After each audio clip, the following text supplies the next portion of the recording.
Students हम discuss करेंगे important news के बारे में। स्टूडेंट्स न्यूज़पेपर का जो डिस्कशन है उसको स्टार्ट करने से पहले प्रीलिम्स के पर्सपेक्टिव से क्वेश्चन है उसको हम यहाँ पे प्रैक्टिस करेंगे। स्टूडेंट्स आप भी 1 मिनट के लिए जो वीडियो है उसको पॉज कीजिए और इस क्वेश्चन को ज़रूर से अटेम्प्ट करना।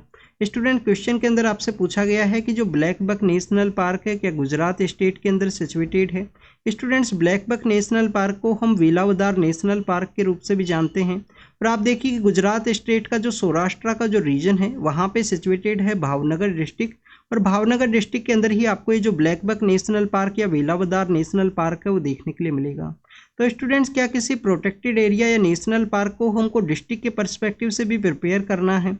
स्टूडेंट्स सिविल सर्विस प्रीलिम्स का एग्जाम था 2020 का, यूपीएससी के द्वारा एक क्वेश्चन पूछा गया डेजर्ट नेशनल पार्क के पर्सपेक्टिव से। डेजर्ट नेशनल पार्क कहाँ पे सिचुएटेड है, वेस्टर्न पार्ट ऑफ राजस्थान के अंदर में, और आप देखिए कि 2 डिस्ट्रिक्ट के अंदर में वो जो डेजर्ट नेशनल पार्क है वो सिचुएटेड है। क्वेश्चन यूपीएससी के द्वारा पूछा गया था कि डेजर्ट नेशनल पार्क एक डिस्ट्रिक्ट के अंदर है या 2 डिस्ट्रिक्ट के अंदर, इसी तरीके से एक स्टेटमेंट के अंदर में।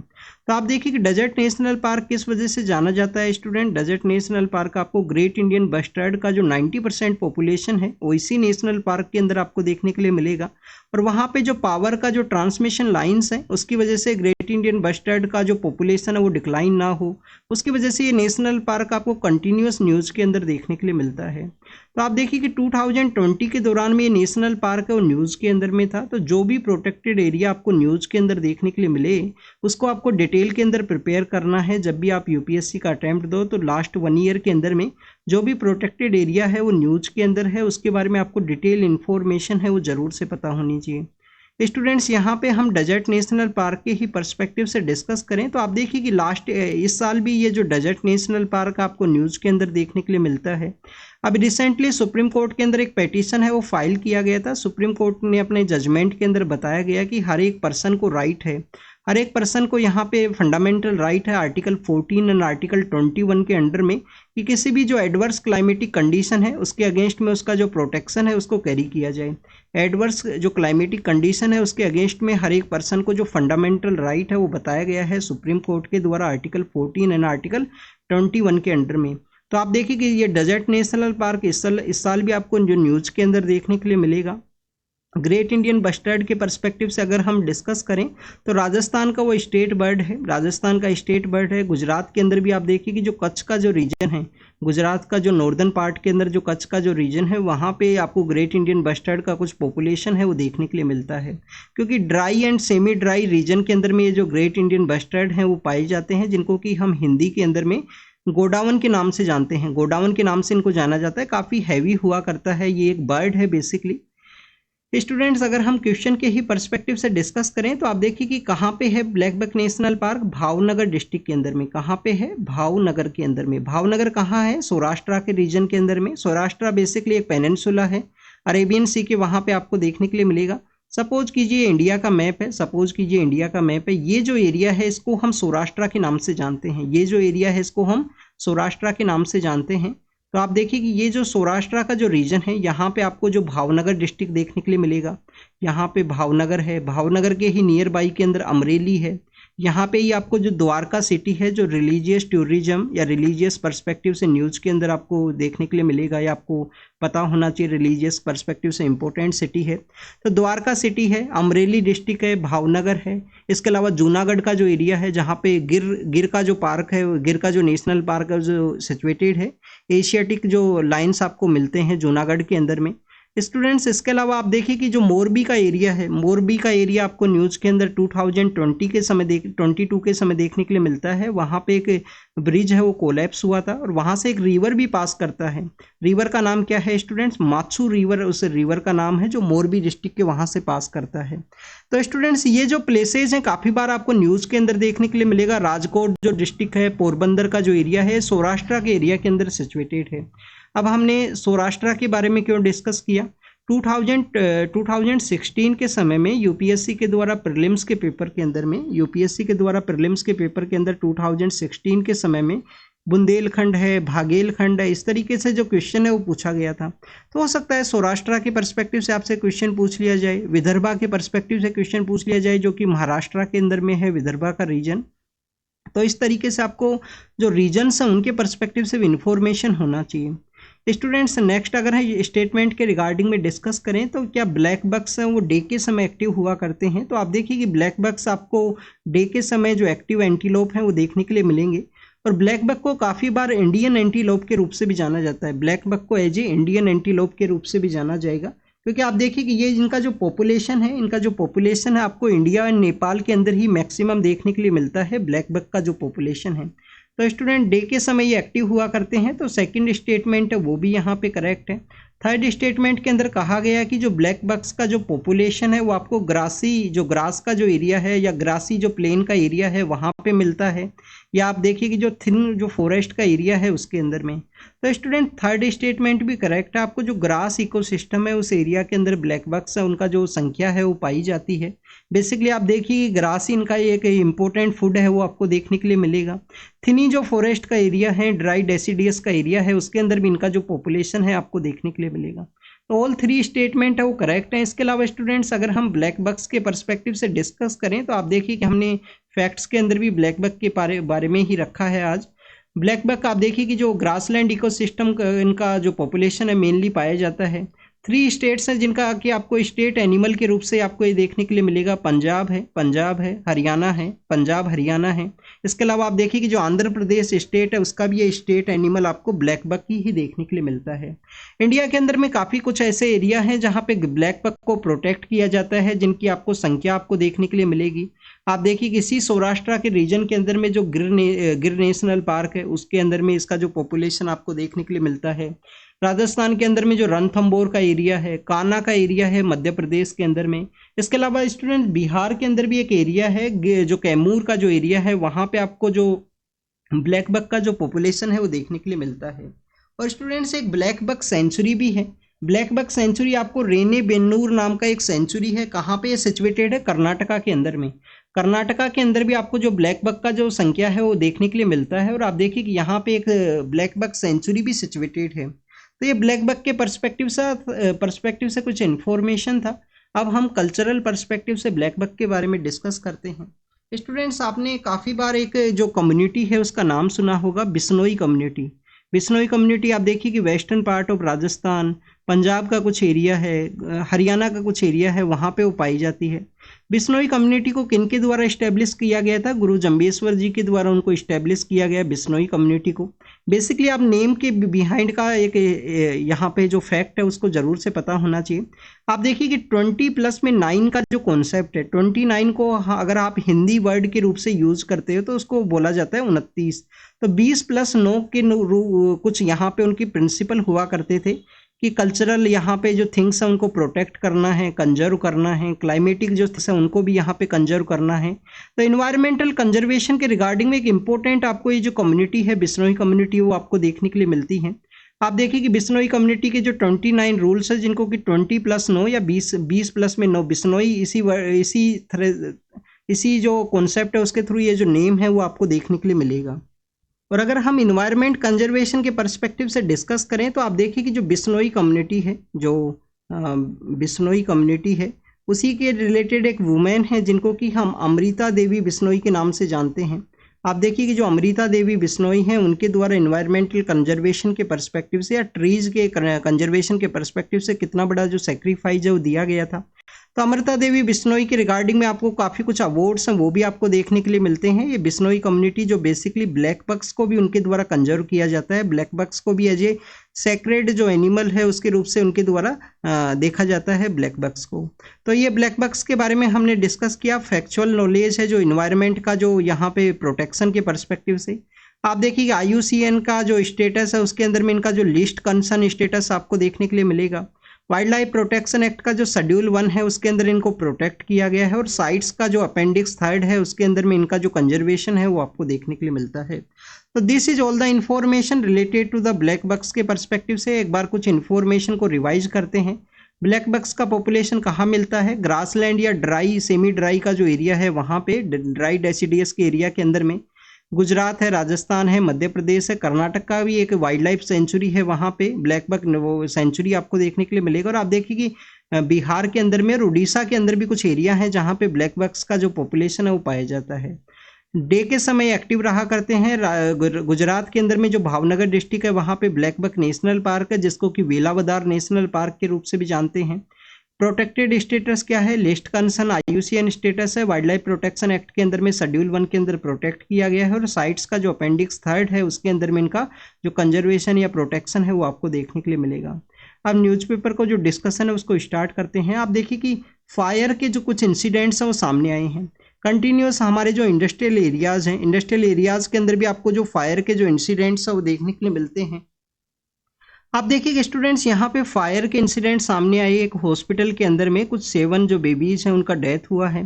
राजकोट के अंदर भी एक ऐसा इंसिडेंट आया जहाँ पे 33 के आसपास जो पर्सन्स हैं उनका डेथ हुआ है स्टूडेंट्स।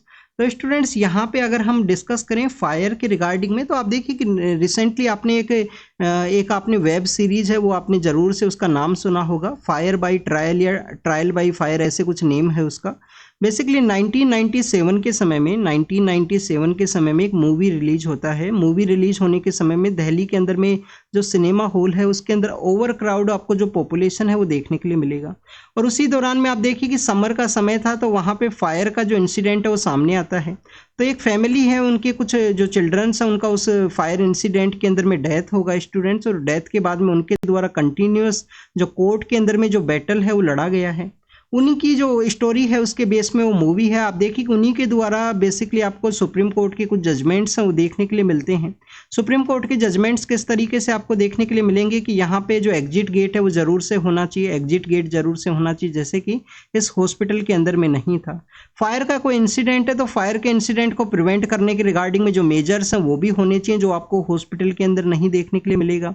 हॉस्पिटल का जो बेड का जो टोटल नंबर है वो बेसिकली यहाँ पे 10 या 12 के आसपास अलाउ था। इन्होंने जो टोटल नंबर ऑफ बेड्स हैं उनको भी इंक्रीज किया है।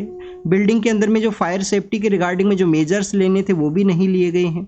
तो इस तरीके के जो इंसिडेंट्स आपको समय समय पे देखने के लिए मिलता है। आप देखिए कुछ साल पहले हमने सूरत के अंदर एक कोचिंग सेंटर के पर्सपेक्टिव से ऐसा रीड किया था कि वहाँ पे भी फायर का जो इंसिडेंट है वो सामने आया। लास्ट ईयर हमने मुखर्जी नगर, जो दिल्ली के अंदर मुखर्जी नगर है, उसके पर्सपेक्टिव से भी एक ऐसा इंसिडेंट है वो सामने आया था कि कोचिंग इंस्टीट्यूशन के अंदर में जो फायर का जो इंसिडेंट है वो सामने आया। तो स्टूडेंट्स आप देखिए कि जो मल्टी स्टोर बिल्डिंग्स है, मल्टी स्टोर बिल्डिंग्स के अंदर में अगर एक भी जगह अगर कंप्लीटली यहाँ पे फायर के अगेंस्ट के जो मेजर्स हैं उनको नहीं लिया गया, तो आप देखिए अगर एक भी स्टोर के अंदर में इंसिडेंट सामने आता है तो उसके बाद में कंप्लीटली जो बिल्डिंग के जो पर्सन्स हैं उनके ऊपर इनका जो उनको यहाँ पे अफेक्ट है वो देखने के लिए मिलेगा।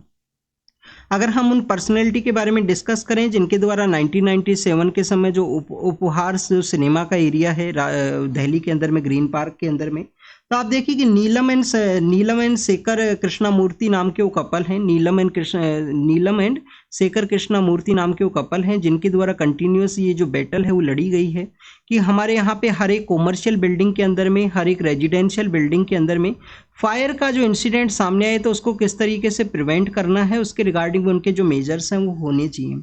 तो स्टूडेंट्स बिल्डिंग कोड है, फायर के रिगार्डिंग के जो कोड्स हैं वो आपको समय समय पे देखने के लिए मिलेगा और इनके द्वारा काफ़ी कुछ किया गया है।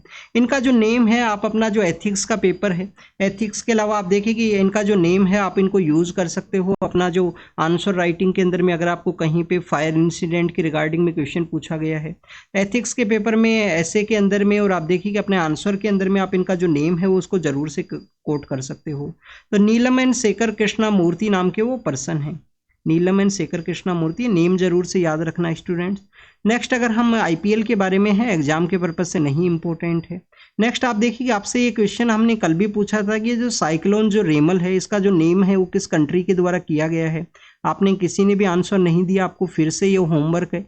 स्टूडेंट्स पार्टिसिपेट कीजिए डिस्कशन के अंदर में। जब अगर आप पार्टिसिपेट नहीं करोगे तो न्यूज़पेपर का आपके लिए कोई मीनिंग है वो नहीं रहेगा।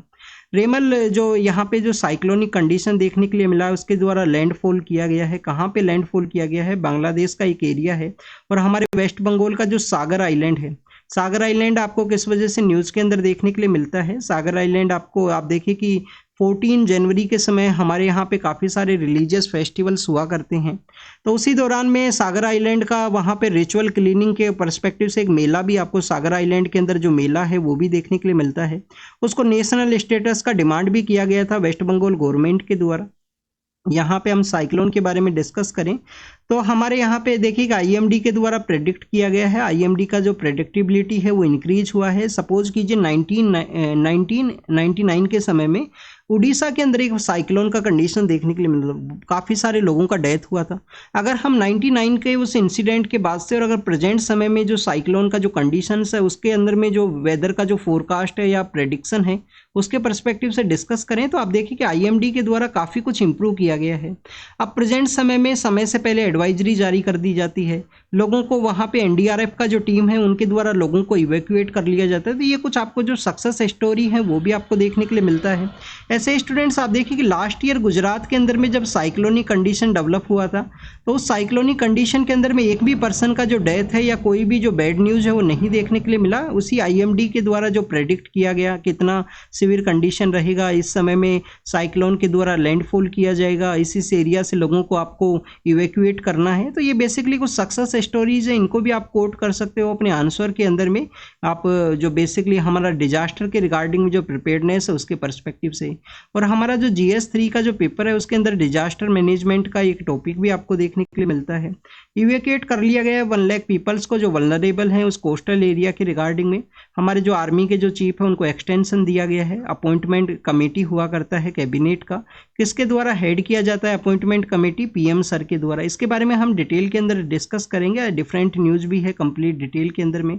हमास का जो आप देखिए कि जो मिलिट्री ब्रिगेड है उनके द्वारा इजराइल के द्वारा जब से काउंटर अटैक किया गया है उसके बाद से उनके द्वारा फर्स्ट टाइम यहाँ पे एक रॉकेट है उसको लॉन्च किया गया तल अवीव का जो एरिया है इजराइल के अंदर जो तल अवीव है उसके पर्सपेक्टिव से। तो आप देखिए कि first time after the lots of month के बाद में हमास के द्वारा कोई अटैक किया गया है, उनका जो ब्रिगेड है, उनका जो यहाँ पे एक मिलिट्री ब्रिगेड है उसके द्वारा। स्टूडेंट्स आपको पता होना चाहिए कि इजराइल के द्वारा एयर है, लैंड एयर एंड सी के पर्सपेक्टिव से यहाँ पे हमास का जो डोमिनेटेड एरिया है गाजा स्ट्रिप वहाँ पे अटैक किया गया। स्टूडेंट्स क्या गाजा स्ट्रिप आप देखिए कि मेडिटेरियन सी के साथ अपना एरिया शेयर करता है, क्या मेडिटेरियन सी के पर्सपेक्टिव से गाजा स्ट्रिप ओपन है? तो आपको इन्फॉर्मेशन होना चाहिए। गाजा स्ट्रिप को एक ओपन प्रिजन के रूप से भी कहा जाता है। गाजा स्ट्रिप आप देखिए कि मेडिटेरियन सी को डायरेक्टली एक्सेस नहीं कर सकते हैं। एयर का जो एक्सेस है वो भी इनको नहीं है। एयरपोर्ट का जो कंस्ट्रक्शन है वो इजराइल के द्वारा नहीं करने दिया गया है गाजा स्ट्रिप के एरिया के अंदर में। और गाजा स्ट्रिप से ही हमास के द्वारा अटैक किया गया था इजराइल के वहाँ पे, जिसके काउंटर अटैक के अंदर में इजराइल के द्वारा कंटिन्यूस काउंटर अटैक है लास्ट 7 to 8 मंथ के अंदर में। नेक्स्ट आप देखिए कि न्यूक्लियर जो डेटरेंस है उसके पर्सपेक्टिव से यहाँ पे डिस्कस किया गया है। यहाँ पे हमारे जो फॉर्मर NSA हैं, नेशनल सिक्योरिटी एडवाइजर हैं, उनके द्वारा यहाँ पे डिस्कस किया गया जो न्यूक्लियर डेटरेंस है उसी के पर्सपेक्टिव से डिस्कस ये किया गया है। स्टूडेंट जब भी कोई कॉन्फ्लिक्ट का जो समय हुआ करता है तो जो बिग पावर्स हैं, जो पावर एलाइट्स हैं उस समय के, उनके द्वारा मैक्सिमम उस समय का सिचुएशन कैसा है उसको प्रेडिक्ट नहीं किया जाएगा या फेल टू प्रेडिक्ट। यहाँ पे फेल टू प्रेडिक्ट का जो कॉन्सेप्ट है वो आपको देखने के लिए मिलेगा। आप देखिए कि अभी रिसेंटली रसिया के द्वारा काफ़ी बार यहाँ पे अटैक करने के पर्सपेक्टिव से कहा गया है कि उनके द्वारा न्यूक्लियर का जो अटैक है वो किया जा सकता है यूक्रेन के वहाँ पे। लास्ट ईयर हमने रीड किया था कि बेलारूस के अंदर में अपने जो न्यूक्लियर जो वेपन्स हैं उनको भी उन्होंने बेसिकली पोस्टेड किया था, वहाँ पे उनको अलर्ट कर दिया गया था रसिया के द्वारा।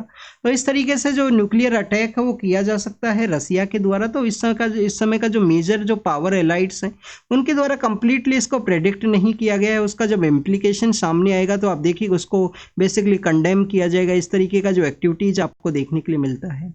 अभी रिसेंटली यहाँ पे फ्रांस के पर्सपेक्टिव से डिस्कस किया गया है। फ्रांस के द्वारा जिस तरीके से कुछ एक्शंस लिए गए हैं अगेंस्ट द रसिया उसके रिगार्डिंग में यहाँ पे डिस्कशन है, बट हमारे एग्जाम के पर्पज से वो इम्पोर्टेंट नहीं है।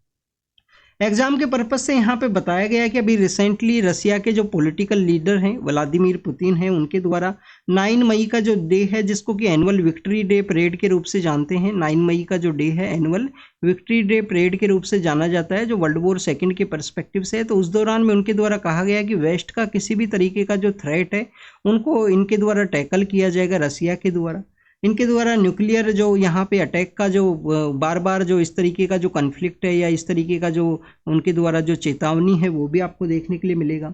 स्टूडेंट्स 1962 के समय में after the world war second के बाद में आप देखिए कि क्यूबा का जो मिसाइल क्राइसिस है वो आपको देखने के लिए मिलता है। क्यूबा का मिसाइल क्राइसिस आपको देखने के लिए मिलेगा। उसके बाद में आप देखिए कि जो सीटीबीटी है जो कंप्रिहेंसिव टेस्ट बैंड जो ट्रीटी है वो आपको न्यूक्लियर के पर्सपेक्टिव से देखने के लिए मिलता है। बट आप देखिए कि जिस तरीके से रसिया के द्वारा यहाँ पे अटैक के रिगार्डिंग में कहा गया है, चाइना के द्वारा अपने आप को प्रिपेयर किया गया है, क्योंकि चाइना के द्वारा भी रिसेंटली अपना एक सी ट्रायल जो एयरक्राफ्ट है जो सुपर कैरियर है उसको रिसेंटली टेस्ट किया गया। तो उसी के रिगार्डिंग में यहाँ पे डिस्कस किया गया कि कैसे जो न्यूक्लियर एनर्जी है वो ये बेसिकली यहाँ पे पीसफुल उसका यूज होना चाहिए। उसके रिगार्डिंग में इंडिया का जो 2008 के समय में इंडिया के द्वारा आप देखिए कि 1998 के समय में न्यूक्लियर टेस्ट है उनको कंप्लीट किया गया था पोखरण के अंदर में। इंडिया के द्वारा 1998 के समय में इंडिया के द्वारा आप देखिए कि एनपीटी है, सीटीबीटी है, उसको नहीं साइन किया गया है। एनपीटी है, सीटीबीटी है, उसको नहीं साइन किया गया है। न्यूक्लियर के पर्सपेक्टिव से ट्रीटीज हैं, बट इंडिया के द्वारा सिविल जो न्यूक्लियर एग्रीमेंट है यूएसए के साथ में आपको देखने के लिए मिलता है। आप देखिए कि पीसफुल वे में जो न्यूक्लियर एनर्जी है जो उसका एनर्जी के डिमांड के पर्सपेक्टिव से इसको किस तरीके से यूज किया जा सकता है, तो इंडिया का एज ए एग्जाम्पल के रूप से इनके द्वारा बताया गया है। यहाँ पे इलेक्शन कमीशन के बारे में है, इलेक्शन कमीशन के द्वारा किस तरीके से अपने आप को इवोल्व किया है, जो एब्सोल्यूट जो वोट्स है उनका जो डाटा है उसको रिलीज किया गया है इलेक्शन कमीशन के द्वारा। सुप्रीम कोर्ट के अंदर पेटिशन है वो यहाँ पे सुप्रीम कोर्ट के अंदर जो पेटिशन है वो फाइल किया गया था कि फॉर्म 17C के थ्रू जो बूथ के जो एजेंट्स हैं उनको यहाँ पे इलेक्शन कमीशन के द्वारा जो टोटल नंबर ऑफ वोट्स के रिगार्डिंग में जो इन्फॉर्मेशन है वो प्रोवाइड किया जाए। ये न्यूज़ इसको काफ़ी बार हमने डिस्कस किया है। नेक्स्ट आप देखिए कि यहाँ पे इंटरनेशनल कोर्ट ऑफ जस्टिस के पर्सपेक्टिव से उनके द्वारा जिस तरीके से जीनोसाइड का जो एक्टिविटी है उसको माना गया और उनके द्वारा जिस तरीके से एडवाइजरी भी जारी किया गया है कि यहाँ पे इजराइल के द्वारा अटैक ना किया जाए सदर्न पार्ट ऑफ हमास का जो डोमिनेटेड एरिया है गाजा स्ट्रिप उसके सदर्न पार्ट के अंदर में जो कि रफा बॉर्डर का एरिया है। तो उसी के पर्सपेक्टिव से डिस्कशन है कि आप देखिए उनके एडवाइजरी ज्यूरिसडिक्शन के बाद में भी उसका इम्प्लीमेंटेशन है वो नहीं किया गया है। आईसीजे के पास में अपने जो ऑर्डर्स है उसके इम्प्लीमेंटेशन के रिगार्डिंग में जो पावर है वो नहीं है। स्टूडेंट्स यहाँ पे जो हाउसिंग स्कीम है हमारा जो पीवीटीजी कम्युनिटी है जो मोस्ट वल्नरेबल जो ट्राइबल ग्रुप्स हैं उनके पर्सपेक्टिव से यहाँ पे डिस्कस किया गया है। आप देखिए कि पीएम पीवीटीजी एक डेवलपमेंट मिशन है उसको लॉन्च किया गया था। पीएम पीवीटीजी एक डेवलपमेंट मिशन है उसको लॉन्च किया गया। स्टूडेंट्स पीएम पीवीटीजी के थ्रू जो 14.6 लाख इनका जो टोटल पॉपुलेशन है उनको जो बेसिक एमिनिटीज़ हैं जो प्रेजेंट समय में ये 14.6 हमारी जो पीवीटीजी कम्युनिटी है इनका जो नंबर्स हैं आपको रिमोट एरियाज़ के अंदर में काफ़ी स्केटर्ड हैं, आइसोलेटेड हैं और आप देखिए कि जो बेसिक सर्विस है वो इनएक्सेसिबल है इन लोगों की रिगार्डिंग में। तो उसी के पर्सपेक्टिव से पीएम पीवीटीजी है उसको लॉन्च किया गया। पीएम पीवीटीजी डेवलपमेंट मिशन का जो मेन ऑब्जेक्टिव यही था कि सोशियो इकोनॉमिक जो कंडीशंस है उनको इम्प्रूव किया जा सके। जो सोशियो इकोनॉमिक कंडीशंस है पीवीटीजी कम्युनिटी का उसको यहाँ पे इम्प्रूव किया जा सके, ये आपको मेन मोटिव है वो देखने के लिए मिलता है। उसी के रिगार्डिंग में आप देखिए कि पीएम जनमन है, पीएम जो जनमन है उसको लॉन्च किया गया। पीएम जनमन क्या है, जनजाति जो हमारी जनजातियां हैं उनको बेसिकली यहाँ पे न्याय महाअभियान है उसको यहाँ पे लॉन्च किया गया, जैसे कि उनको 11 एरियाज़ के अंदर में जो बेसिक एमिनिटीज़ हैं जो एसेंशियल सर्विस है उनको प्रोवाइड किया जा सके। 11 सेक्टर्स के अंदर में जो बेसिक सर्विस है उनको प्रोवाइड किया जा सके। पीएम जनमन के अंदर में 24,000 करोड़ का जो ये आपको जो प्रोजेक्ट है वो देखने के लिए मिलता है पीएम जनमन के अंदर में। असेंशियल सर्विस के अंदर में आप देखिए कि यहाँ पे जो इनिशियल फेज के अंदर में 4.90 लाख अराउंड द 5 लाख के आसपास जो पीवीटीजी कम्युनिटी हैं उनको हाउसिंग प्रोवाइड करने के लिए एक डीबीटी स्कीम है उसको लॉन्च किया गया कि इनको हाउसिंग के रिगार्डिंग में एक डीबीटी स्कीम है उसको लॉन्च किया गया। स्टूडेंट्स बस सामने यहाँ पे यही आया, जैसे पीएम किसान के अंदर में एमजी नरेगा के अंदर में जो इंसिडेंट सामने आते हैं, स्पेलिंग मिस्टेक्स है, अलग अलग अकाउंट्स के अंदर में डिफरेंट नेम है, मैच नहीं करती है यहाँ पे जो कंप्लीट डिटेल्स हैं, जो सेम है आपको पीवीटीजी कम्युनिटीज़ के साथ में भी देखने के लिए मिला। जो ऐप यहाँ पे जो वो पर्सनस है जिनके द्वारा स्कीम को ग्रास रूट लेवल के ऊपर इम्प्लीमेंट किया जाएगा, तो उस एप्लीकेशन के अंदर में आप देखिए कि वर्किंग जो सिस्टम है उसके बारे में भी कुछ कंसर्न्स रेज किए गए हैं कि टेक्नोलॉजिकल एक बैरियर आपको देखने के लिए मिलता है इन लोगों को, जो बेनिफिट है वो नहीं मिलने के रिगार्डिंग में। एक तो नेम का डिफरेंस है, आधार कार्ड के अंदर डिफरेंट नेम है, बैंक अकाउंट के अंदर डिफरेंट नेम है, तो नेम का डिफरेंस आपको देखने के लिए मिलेगा। सेकेंड आप देखिए कि इनका जो नेम के डिफरेंस के अलावा भी जो बताया गया है कि बेसिकली टेक्नोलॉजिकल बैरियर है, जो ऐप यहाँ पे डेवलप किया गया है पीएम जनमन के रिगार्डिंग में, उस ऐप के अंदर में जो इन्फॉर्मेशन है वो भी लिमिटेड है। कुछ बैंक्स का जो डिटेल्स है वो बताया गया। बैंक्स के अंदर में कॉमर्शियल बैंक है, प्राइवेट बैंक्स हैं, उनको यहाँ पे ऐड किया गया है। बट आप देखिए कि काफ़ी सारे जो पीवीटीजी कम्युनिटी है, हमारा इंडिया का जो पोस्टल बैंकिंग सिस्टम है, जो पोस्टल बैंक्स हैं उसके अंदर में वो जुड़े हुए लोग हैं, तो उनका जो बैंक है उसको नहीं उसके अंदर में रखा गया है, तो उसके टेक्नोलॉजी बैरियर की कुछ यहाँ पे कंसर्न्स रेज है। पीवीटीजी के बारे में हमने डिस्कस किया। हाईएस्ट नंबर ऑफ पीवीटीजी किस स्टेट के अंदर है स्टूडेंट्स? उड़ीसा के अंदर में। सेकंड हाईएस्ट कहाँ है? आंध्र प्रदेश के अंदर में। और आप देखिए कि अंडमान एंड निकोबार के अंदर भी 5 पीवीटीजी हैं, वो आपको देखने के लिए मिलती हैं, उनके बारे में भी आपको पता होना चाहिए। आईसीसी इंटरनेशनल क्रिमिनल कोर्ट के बारे में है। 20 ईयर्स बैक आप देखिए कि मोर देन 20 ईयर्स बैक का वो समय है जब रोम स्टैट्यूट के थ्रू इस आईसीसी को सेटअप किया गया था, इंटरनेशनल क्रिमिनल कोर्ट को। स्टूडेंट्स, इंटरनेशनल क्रिमिनल कोर्ट के जो जज हैं करीम खान सर, उनके द्वारा बेसिकली कुछ लीडर्स हैं उनको प्रोसिक्यूट किया गया है, जिसमें इजराइल के भी 2 लीडर हैं, उनके जो पॉलिटिकल लीडर हैं, डिफेंस मिनिस्टर हैं, उनके जो पॉलिटिकल हाईएस्ट लीडर हैं, प्राइम मिनिस्टर हैं, उनको बेसिकली यहाँ पे बेसिकली इस केस के अंदर में प्रोसिक्यूट किया गया है आईसीसी के द्वारा। और हमास के भी 3 पॉलिटिकल लीडर्स हैं, उनको इसके अंदर में रखा गया है। जिन लोगों के द्वारा, जिन कंट्रीज के द्वारा आईसीसी को रेटिफाई किया गया है, आईसीसी का जो रोम स्टैट्यूट है उसका वो पार्ट है, उन कंट्रीज का रिस्पॉन्सिबिलिटी है कि इन पर्सनस का अगर विजिट होता है उस कंट्री के अंदर में तो उनको बेसिकली अरेस्ट किया जाए। आप देखिए कि पुतिन के पर्सपेक्टिव से भी ऐसा ही आपको इंसिडेंट देखने के लिए मिलता है। जो ब्रिक्स का जब मीटिंग अफ्रीका के अंदर ऑर्गेनाइज हुआ था लास्ट ईयर, तो पुतिन के द्वारा उसके अंदर पार्टिसिपेट नहीं किया गया था, रसिया के जो पॉलिटिकल लीडर हैं। नेक्स्ट अगर हम डिस्कस करें, काफ़ी बार आप देखिए कंट्रीज़ के द्वारा इनका जो ओब्लिगेशन है कि कोऑपरेट करना है, उसके साथ कोऑपरेशन भी आपको नहीं देखने के लिए मिलेगा। जैसे कि सूडान के एक पॉलिटिकल लीडर हैं जिसको कि साउथ अफ्रीका के द्वारा नहीं अरेस्ट किया गया था, तो ऐसे भी इंसिडेंट्स हैं वो सामने आते हैं। ग्रेट सिग्निफिकेंस के बारे में डिस्कस किया गया है कि आईसीसी के द्वारा जिस तरीके से इंडिविजुअल्स को यहाँ पे प्रोसिक्यूट किया जाएगा, इंडिविजुअल्स को अरेस्ट करने का जो ऑर्डर है इश्यू किया जा सकता है, ग्रुप्स को नहीं, तो इंडिविजुअल का यहाँ पे जो वॉर क्राइम्स का एक्टिविटी है उसके लिए अकाउंटेबल रखने का एक इंपॉर्टेंट टूल आपको आईसीसी के थ्रू देखने के लिए मिलता है। उसका इम्प्लीमेंटेशन किस तरीके से है उसका एक लिमिटेशन आपको देखने के लिए मिलेगा, बट आप देखिए एक टूल है जिसके थ्रू उस पर्सन को बेसिकली यहाँ पे अकाउंटेबल रखने का जो कोशिश है वो किया जा सकता है।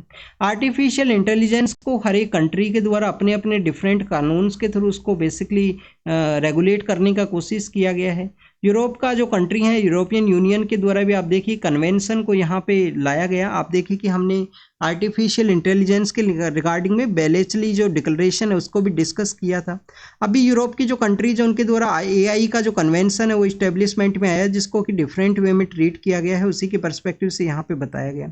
एग्जाम के पर्पज से ज़्यादा कुछ इन्फॉर्मेशन नहीं है, मेनली आपको एक तो पता होना चाहिए कि यहाँ पे डिफरेंट कंट्रीज के द्वारा उसको डिफरेंट वे में रेगुलेट करने का कोशिश किया गया, बट उसको ओवरऑल रेगुलेट किया जाए तो बेटर कंडीशन के अंदर में बेटर जो रिजल्ट्स हैं वो देखने के लिए मिलेंगे।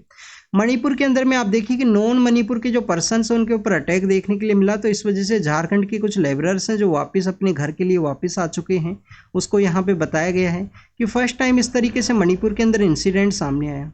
कैबिनेट कमेटी ऑन अपॉइंटमेंट के रिगार्डिंग में जो कैबिनेट कमेटी है, अपॉइंटमेंट का जो कैबिनेट कमेटी है, आप देखिए कि उनके द्वारा आर्मी चीफ का जो टेन्योर है उसको एक्सटेंड किया गया है, और आर्मी चीफ का जो टेन्योर है उसको एक्सटेंड किया गया। अब आपको यहाँ पे कैबिनेट कमेटी है उसके बारे में जानकारी होना चाहिए। टोटल कमेटी कितना है कैबिनेट का? 8 है। कैबिनेट मिनिस्टर्स इसके मेंबर आपको देखने के लिए मिलेंगे। पीएम सर के द्वारा मैक्सिमम जो 6 कमेटी है उनको पीएम सर के द्वारा हेड किया जाता है। 2 कमेटी हैं जिनको पीएम सर के द्वारा नहीं हेड किया जाएगा, वो कौन सी हैं? एक तो आप देखिए कि cabinet committee on accommodation, cabinet accommodation का जो कैबिनेट कमेटी है, जो घर वर मिलता है, अकोमोडेशन का जो कैबिनेट कमेटी है उसको यहाँ पे MHA ministry of home affairs के द्वारा हेड किया जाता है। इसके अलावा देखिए कि cabinet committee on parliamentary affairs, cabinet committee on parliamentary affair है, इसको भी यहाँ पे हेड नहीं किया जाता है पीएम सर के द्वारा। पीएम सर के द्वारा इसका भी जो हेड है वो नहीं देखने के लिए मिलेगा। बाकी जो कमेटी है वो पीएम सर के द्वारा हेड किया जाएगा। इन्वेस्टमेंट और स्किल का 2 कमेटी हैं, एक कमेटी है इन्वेस्टमेंट के रिगार्डिंग में, एक कमेटी है स्किल के रिगार्डिंग में। इनको 2019 के समय क्रिएट किया गया था आफ्टर द इलेक्शन के बाद में। जो इंटरनेशनल कॉल आपको देखने के लिए मिलती हैं, जो स्कैम आपको देखने के लिए मिलता है कॉल्स के थ्रू में, उनको बेसिकली ब्लॉक किया जाए, ऐसा डिपार्टमेंट ऑफ टेलीकम्युनिकेशन या हमारा जो telecom regulatory authority of India है उनके द्वारा जो एडवाइजरी है उसको जारी किया गया।